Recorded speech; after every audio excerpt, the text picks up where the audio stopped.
नमस्कार। आज की इस वीडियो में आपके साथ हम भक्ति आंदोलन डिस्कस करने वाले हैं। ये लूसेंट की बुक है जिसको मैं लाइन बाय लाइन कवर करा रहा हूँ। आई होप आपको डिफरेंट एग्जाम यूपी पीसीएस में, बीपीएससी में और पेट में हेल्प मिले। आइए शुरू करते हैं। भक्ति आंदोलन के बारे में इसका टाइम पीरियड जानते हैं। तो टाइम पीरियड के बाद 6वीं शताब्दी में भक्ति आंदोलन की शुरुआत तमिल क्षेत्र से हुई, जो कि कर्नाटक और महाराष्ट्र में फैल गई। मतलब 6th सेंचुरी से शुरू होती है। कहाँ से शुरू होती है? तमिल एरिया से, और लास्ट में कहाँ तक पहुँच जाती है? कर्नाटक एरिया में और महाराष्ट्र के एरिया में। ठीक है। उसके बाद भक्ति आंदोलन का जो विकास हुआ वो 12 अलवर वैष्णव संतों ने और 63 नैनार शैव संतों के द्वारा किया गया। ठीक है। अलवर की संख्या कितनी थी? 12, और 63 कौन थे? नैनार्स। देखिए, इसकी याद करने की मैं आपको ट्रिक बहुत अच्छी बताने वाला हूँ। देखिए, 12 को इंग्लिश में क्या कहते हैं आप? 12। तो लास्ट में अल्व आ रहा है ना? तो अलवर याद रखिएगा। अलवर्स की संख्या कितनी थी? 12। ये एमपी पीसीएस में सीधे सीधे इसने नंबर पूछा हुआ है कि कितने अलवर सेंट थे और कितने नैनार। ठीक है। एक अगर 12 हो गए तो बचे 63 हो गए। ऐसे आप याद रख लीजिएगा। तो 12 और 63 थे। अच्छा, जो ये अलवर सेंट थे, इनकी स्पेलिंग अगर इंग्लिश में आप लिखे तो ए से होगा अलवर। तो ये कौन थे? ये वैष्णव, वी, ए का उल्टा वी। तो जो अलवर थे वो वैष्णव थे, और जो नैनार थे वो शैव हो गए। एक आप याद करें, दूसरा अपने आप ही सही हो जाएगा। ठीक। तो दो तरह के भक्ति आंदोलन में लोगों ने मदद किया, एक अलवर्स ने और एक नैनार ने। जो अलवर थे वो वैष्णव भक्त थे और नैनार शैव भक्त संत थे, ऐसा कह सकते हैं, या भक्त थे। शैव संतों में सबसे इम्पॉर्टेंट जो है शैव संत अप्पार नाम से एक पर्सन थे। ठीक है। अप्पार पल्लव राजा महेंद्र वर्मन, अप्पार जो थे वो पल्लव राजा महेंद्र वर्मन को शैव धर्म है उसकी दीक्षा उन्होंने दी थी। ठीक है। शैव धर्म को स्वीकार करवाया था। किसको?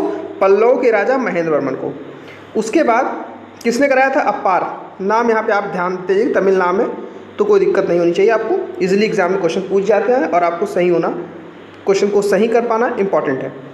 भक्ति कवि संतों को संत कहा जाता था। ठीक है। उनके दो समूह थे। प्रथम समूह में वैष्णव संत आते थे जो महाराष्ट्र एरिया में फेमस हुए। ठीक है। वे विठोबा भगवान के भक्त थे। विठोबा पंथ के जो संत थे और उनके अनुयायी वरकारी या तीर्थयात्री पंथ कहलाते थे, क्योंकि वो हर वर्ष पंढरपुर की यात्रा पर जाते थे। ठीक है। तो आपने क्या देखा कि भक्ति कवियों में या भक्ति संतों के अंदर दो समूह थे। एक समूह जो वैष्णव संप्रदाय का था, जो महाराष्ट्र एरिया में फेमस हुआ, वो विठोबा जी के भक्त थे, भगवान विठोबा के, और उन्हें उनके अनुयायियों को वरकारी या तीर्थयात्री पंथ कहा जाता था, जो हर वर्ष पंढरपुर की तीर्थ यात्रा पे निकल जाते थे। जो दूसरा समूह था वो पंजाब और राजस्थान एरिया में फेमस हुआ और हिंदी भाषी थे। इसके अलावा ये निर्गुण भक्ति को सपोर्ट करते थे। ठीक है। दूसरा जो था पंथ वो निर्गुण भक्ति को सपोर्ट करने वाला था। भक्ति आंदोलन को दक्षिण भारत से उत्तर भारत में कौन लेके आया? रामानंद। जैसे इसका एक बहुत प्रसिद्ध दोहा भी है कि भक्ति उपजी दक्षिण में, लाए उत्तर लाए रामानंद। ठीक। तो उत्तर में रामानंद इसको लेके आते हैं। ये नाम आपको याद रखना है, रामानंद उत्तर में लेके आते हैं। बंगाल एरिया में कृष्ण भक्ति की प्रारंभिक जो शुरुआत हुई थी उसको विद्यापति ठाकुर और चंडीदास ने करवाई थी। ठीक है। बंगाल एरिया में कृष्ण भक्ति के प्रतिपादकों में कौन कौन आते हैं? विद्यापति और चंडीदास। रामानंद की शिक्षा से दो संप्रदाय का जन्म होता है। पहला सगुण, जो पुनर्जन्म में विश्वास करता था। दूसरा निर्गुण, जो भगवान को निराकार रूप में पूजता था। ठीक है। उसके बाद सगुण जो संप्रदाय था, सगुण संप्रदाय के सबसे प्रसिद्ध संतों में या फिर व्याख्याताओं में देखें तो तुलसीदास का नाम आता है, नाभादास का नाम आता है। ये सभी राम भक्त कवि थे। ठीक है। और निम्बार्क, बल्लभाचार्य, चैतन्य, सूरदास, मीराबाई जैसे कृष्ण भक्त थे। ये सभी सगुण संप्रदाय के माने जाते हैं। ठीक है। निर्गुण संप्रदाय में सबसे प्रसिद्ध प्रतिनिधियों की बात करें तो कबीर सबसे प्रमुख हैं, जिन्हें भारतीय पंथों का आध्यात्मिक गुरु माना जाता है। ठीक है। शंकराचार्य ने अद्वैत दर्शन के विरोध में दक्षिण में वैष्णव संतों के द्वारा 4 मठों की स्थापना की। ठीक है, अब जो दक्षिण में वैष्णव जो थे, वैष्णव संतों ने जो अपने 4 मत स्थापित किए, उन मतों का यहाँ पे नाम मैं आपको बताऊंगा। जैसे श्री संप्रदाय, ब्रह्म संप्रदाय, रुद्र संप्रदाय और सनकादि संप्रदाय। ठीक है, इसके अलावा जो विशिष्ट द्वैताद्वैतवाद था, द्वैतवाद, शुद्धाद्वैतवाद और द्वैताद्वैतवाद, ये सभी मत हैं। देखिए इसमें एग्जाम में क्वेश्चन कैसे आते हैं मैं आपको बता दूं। इन मतों के नाम देते हैं और इनके मतों को देने वालों के नाम के साथ मैचिंग करवाता है। ठीक है, मेरे चैनल पे ही इसको याद करिए, शॉर्ट ट्रिक पड़ी हुई है। अब उसको मैं यहाँ फिर से करवाऊंगा तो वीडियो बहुत लंबी हो जाएगी, आप उसको वहाँ जाके देख लीजिएगा। बट ये क्वेश्चन श्योर शॉर्ट है, क्वेश्चन हर साल आता है, तो इसको आप इग्नोर मत कीजिएगा। आगे चलते हैं। भक्ति आंदोलन के संतों में जो इसका इतिहास की बात करते हैं तो हमको देखना है सबसे पहले रामानुजाचार्य जी। ये किस, देखिए इसमें हमको इस टारगेट से पढ़ना है कि कौन सा संत किस एरिया से आता था। तो रामानुजाचार्य ने राम को अपना आराध्य माना। ठीक है, इनका जन्म 1017 के आसपास मद्रास के एरिया में पेरुम्बर नामक स्थान पे हुआ था। ठीक है, उसके बाद 1137 में इनकी मृत्यु होती है।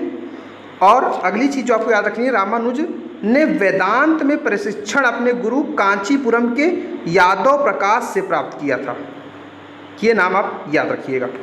ठीक है, दूसरा है रामानंद। इनका जन्म 1299 में प्रयाग में हुआ था। ठीक, इनकी शिक्षा प्रयाग और वाराणसी के आसपास हुई और इन्होंने अपना संप्रदाय सभी जातियों के लिए खोल दिया था।